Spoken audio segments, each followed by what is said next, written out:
মাতৃঋণ কোনোদিন কোনো কিছুর বিনিময়ে শোধ করা যায় না। সন্তানের জীবনে মায়ের ভূমিকার কখনোই মূল্যায়নও করা যায় না।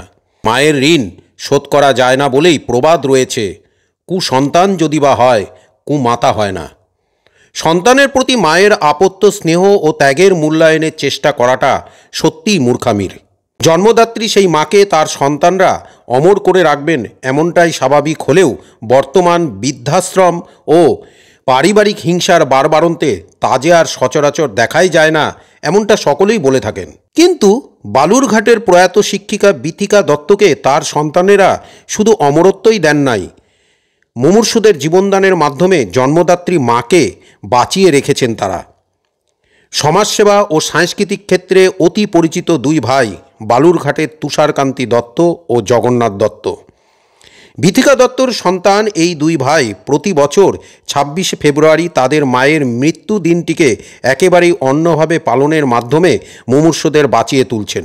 নিজেদের উদ্যোগে দিনটিতে স্বেচ্ছায় রক্তদানের আয়োজন করে চলেছেন।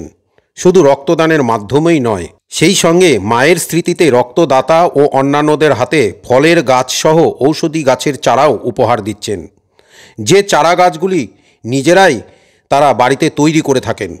এবছরও মায়ের স্মৃতিতে তারা পরিবেশের সুরক্ষা ও অসহায় মুমূর্ষুদের সেবা কার্যের মাধ্যমে ২৬শে ফেব্রুয়ারি দিনটিকে পালন করলেন, মায়ের প্রতি শ্রদ্ধা ভক্তি প্রদর্শনে যা সত্যিই অনন্য।